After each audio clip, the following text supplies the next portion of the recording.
त्याच्यानंतर शेंडा खुडल्यामुळे काय होतं की वरत येणारी चाल आपण फवारणी कशासाठी करतो, नवीन येणारे जे पानं आहे त्याच्यावर किडी येतं, तर शेंडा खुडल्यामुळे वरत किडी पण येणार नाही आणि जी शेंडा खुडल्यामुळे ह्या पात्यांची संख्येमध्ये वाढ होईल, अन्नद्रव्यांचा पुरवठा झाड घेणारच, ते काही बंद नाही करणार, तर तो कुठे जाणार, बोंडाला जाणार आणि बोंडाला झाल्यामुळे काय होईल, बोंड पोकणार।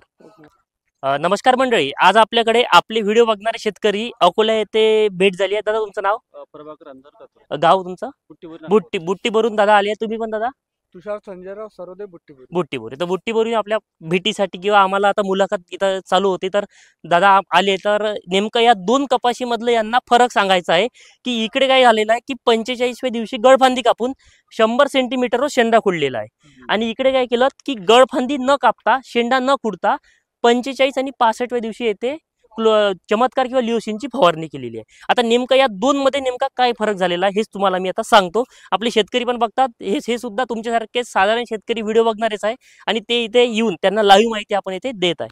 तर बघा दादा, शेंडा खुडल्यामुळे काय होत आहे आणि गळफांदी कापल्यामुळे काय होतात की गळफांदी कापल्यामुळे जे दाटणी आहे तर ही दाटणी कमी होते।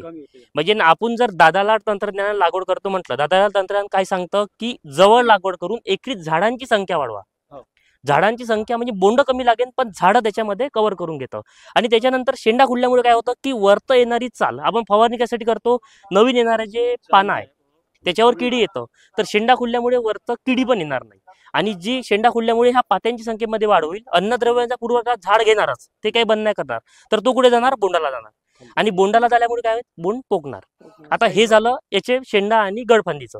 आता इकडे गळफांदी न खुडता इथे चमत्कार किंवा लिओसिन मारलेला आहे। आता बघू शकता या प्लॉटमध्ये त्याच्यामध्ये फायदा काय झाला याच्यामध्ये पण की शेंडा न खुडता शेंड्याची वाढ थांबली आणि शेंड्याची वाढ थांबल्यामुळे अन्नद्रव्याचा थांबवणार नाही पुरवठा, तर तो कुठे जाणार आहे, फळफांद्यामध्ये म्हणजे पात्यामध्ये, म्हणजे बोंड पकडून बोंडांचा आकार वाढणार आहे। तर याच्यामध्ये दोन पद्धतीने ते लागवड केली। आता बघा शेतकऱ्याला सांगायचं काय की ही सुद्धा पद्धत आपल्यासाठी चांगली आहे, परंतु भारी जमिनीमध्ये ही पद्धत कामाची नाही, कारण आपल्याला काय पाहिजे की गळफांद्या सुद्धा आपल्याला माल देत नाही असं नाही, पण ही 50 बोंड लागेल तर त्याला 30 बोंड लागणार, परंतु दाटणी होत असेल कपाशीची तर आपण तेथे गळफांदी कापू शकतो। चमत्कारमुळे सिरीज तयार झाली आहे की नाही? सिरीज झाली आहे, चमत्कार म्हणजे आपल्याला दोन्ही याचा फायदा झालेला आहे, सिरीज तयार झाली। पण आपला ही जी पद्धत आहे यांनी आता शो नाही केली, परंतु ही दादाला तंत्रज्ञानानुसार 3x1 ची घनदाट लागवड जर केली आपण तर आपण तिथे शेंडा खुडून गळफांदी कापू शकतो, म्हणजे एकरी झाडांची संख्या वाढवायचं। म्हणजे तुम्हाला 4x2 वर लागवड करण्यापेक्षा 3x1 वर करा,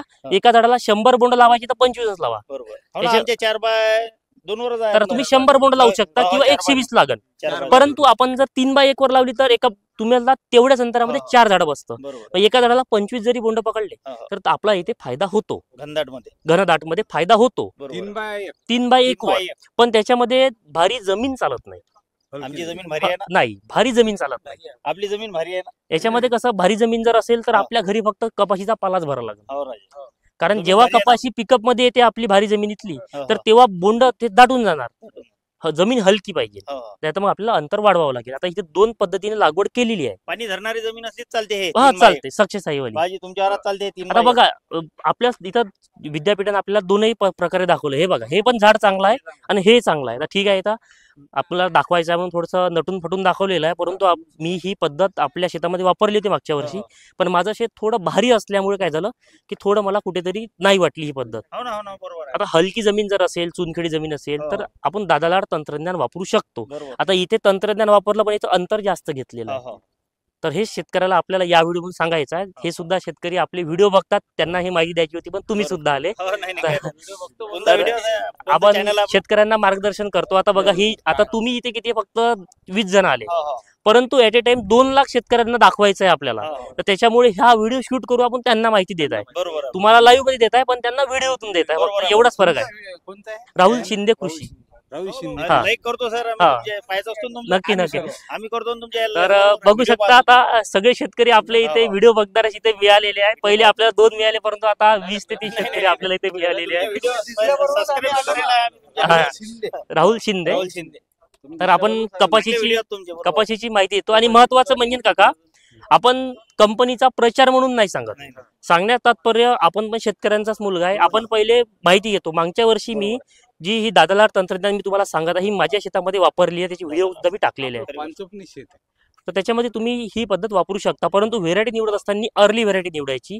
याच्यामुळे फायदा असा होणार आहे की तुम्ही जर लवकर माल पकडला त्याच्यामुळे चांगला फायदा होऊ शकतो. लेट जर निवडली तर ते एकदम जवळ नाही लावायची. नाही बरोबर आहे. कारण ती पाणी जास्त झाल्यामुळे त्याच्यामुळे आता हा इथला जो आहे विद्यापीठातला प्लॉट मागच्या वर्षी जवळपास 3.5-4 फुटापर्यंत प्लॉट होते. या वर्षी प्लॉटच नाही तेवढे, कारण पाण्यामुळे आपली परिस्थिती तेच आहे. नाही तेच आहे. आता आपल्याकडली येत आहे बऱ्यापैकी, पण आता राहुल दादा, हे आमच्याकडे काय होते, हे जसे सिरीज प्रमाण दिसते हा. तर हे जास्त प्रमाणात गळते. हा गळण्यामागचे आता 4-5 कारण आहे. मी आता 2 दिवसापूर्वीच पाते गळण्या व्हिडिओ टाकलेला आहे. आपलं खताचं व्यवस्थापन जर चुकलं, पाणी व्यवस्थापन चुकलं, दाटणी झाली तर आपली पातेगळ होते.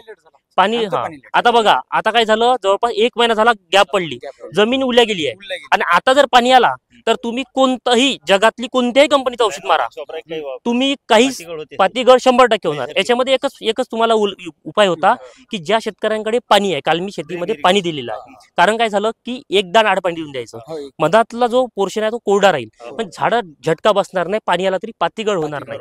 आणि पाणी द्यायच्या अगोदर 100 ग्रॅम युरिया सोबत 4 मिली प्लॅनोपिक्स स्वस्ता फवारा आहे. आता ज्या शेतकऱ्याला खिचा पैसा असेल ते महाग मारा, पण 4 ml प्लॅनोपिक्स आणि 100 ग्रॅम युरियाची फवारणी पाणी ओलाच्या अगोदर करून द्यायची.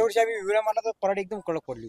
नाही, प्रमाण आहे ना 100 ग्रामच मारला. तर त्याच्यामध्ये तुम्ही अजून दुसरे मॉलिक्युल घेतले असेल, काहीतरी टाटा बार वगैरे तर मी तेच तर म्हणत आहे ना तुम्हाला.